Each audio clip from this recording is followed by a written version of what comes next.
Hello, welcome to subramani.com. The thing about equity investment is when you tell people that there are some very simple things, they get into a tizzy and they believe that it has to be something far more complicated. It's like asking somebody to buy an Asian Paints or an HDFC Bank. They don't want to buy that. They want to look for the next Asian Paints and the next HDFC Bank.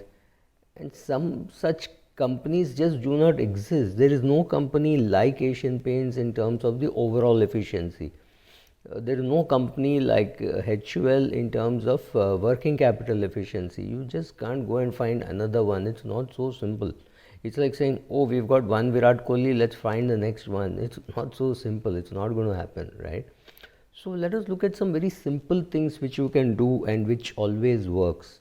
First, use your common sense. It never goes out of fashion that you use your common sense. When you find a company with good cash flow and a good growth and a low PE, it's not very difficult to find, but it is not very easy to find either. There has to be some reason why the share is quoting at a low price. Now, if you can't see it, then you better look at the history of the company. Does it always have a low PE or does it always have a high PE? Take something like HDFC Limited, always had a high PE. But then once in a while you know why it always has a high PE. It promotes some amazingly good companies and sells those shares partially and collects a huge amount of cash. Look at the recent deal that they did with for selling of HDFC Life shares, right?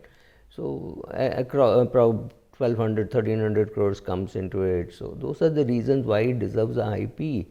Asian Paints has very efficient systems. It has very tight control over the working capital cycle, right? Those are the reasons why an Asian Paints will always quote at a premium, will never be available cheap, and its cash flow will always look like, wow, this is amazing.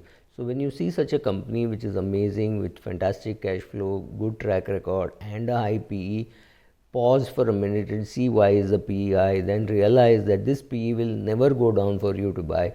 So if you think you want Asian Paints in your portfolio, you have no choice but to buy it at the price at which it is available. But you can always wait for panic times to add more, like some demonetization is announced or some COVID strike, something like that happens. Definitely these shares also take a beating. That's the time to be adding more to it, to your portfolio, right? So use your common sense, see the ratios, but don't jump just because the ratios are looking good. Ratios being good just means you have to do more research. It doesn't mean you have to jump. It's always nice to be a contrarian. So let me give you an example. 6 months ago or maybe a year ago, when Bharti Telecom was being beaten down to 230, 240, we were all tempted to dump it and say, oh, only Reliance will survive. Somehow my intuition said it will not be a one company industry. Telecom can't be a 1% industry, one company industry, so it has got to do well. So I persisted, and thanks to the fact that couple of big mutual funds, fund managers whom I like, had also taken a stake, and they had also continued for a pretty long period of time. It helped. It's not that I was trying to copy them, but I already had it, and it helped to see that some of these funds were smartly holding on to telecom. And one of the fund managers said, Subra, can there be a infrastructure boom in this country without telecom booming? Very good, logical. So today, Bharti Airtel looks like a good company. Ditto, full stop, and ditto to the airline industry. Can there be an infrastructure boom in this country? Can there be a travel boom? Can people move from here to there? Can cargo move from here to there without having a good airport facility, infrastructure facility, and an airline? It is not possible. Does the COVID change things so dramatically that people will stop moving, that goods will stop moving, etc.? That's the feeling that we get. Maybe we will be back to normal after 6 months, 8 months, 1 year. And that is exactly the reason why an Indigo has been beaten down from 1800 to 900, right? It's not been beaten down without a reason, but Isn't the hammering too high? Will it grow again? Will there be a relapse of the COVID virus in September and create a bigger damage? None of these questions are ones for which you're going to ever get a perfect answer before you invest. You will have to invest, you will have to buy small quantities and keep adding on your way up, right? So 6 months back or a year back it was Bharti Airtel, and today it could be Indigo, and all of the so-called investors of today will say, oh, Indigo was such a great buy, it was available at such a low market capitalization. Now, I am not saying that the management is good, nor am I seeing great cash flows, nor am I seeing a great ROCE, nothing. I can only see one thing: market share, right? Will a company with a 50% market share just vanish and go into the back of the beyond? I don't know. But remember, this is the same industry which Buffett has dumped.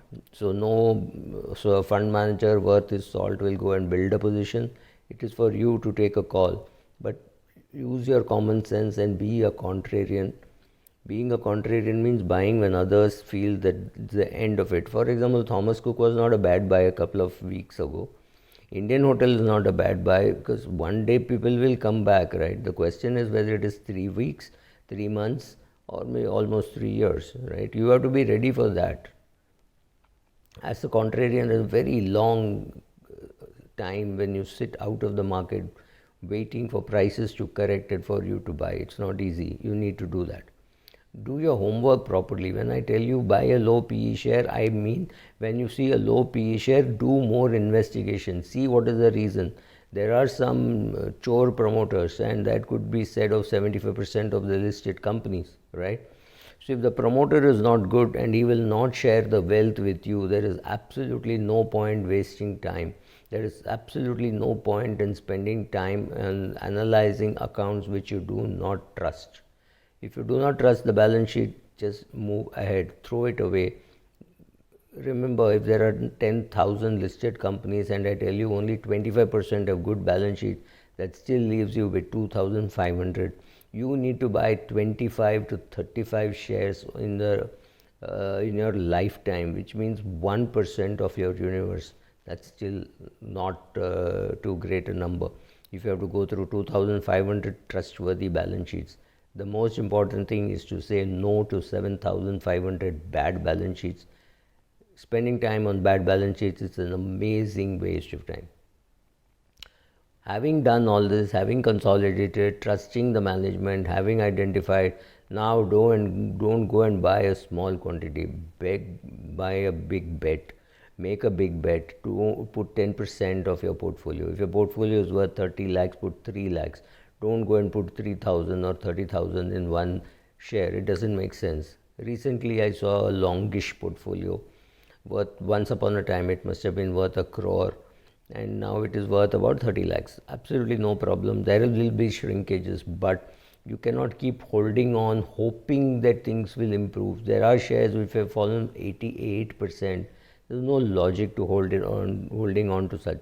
You need to have a stop loss somewhere. Even in investing, you need a stop loss because the market is trying to tell you something which you are ignoring. That is wrong. You have to listen to the market. You bought a share at 100 rupees. You think it's a great buy at 90 rupees. Don't be in a hurry to add. If it's at 80 rupees, do your research properly. Somewhere there is a mistake or something like that would have happened. If it goes to 79, just sell, because don't stand against the wind. It is not going to help you. If the share then falls to 48, 49, revisit your working, find out what went wrong for you, and then decide to buy it again, or go and ask somebody else, what's wrong with this company? Why did it fall so much? Do an analysis. I'm not asking you to buy it. You can buy it later on. There was this company, Motherson Sumi, which was available at 117, and I always thought it was a good buy at 117, but thanks to COVID, thanks to all those things, it was available to me at 56.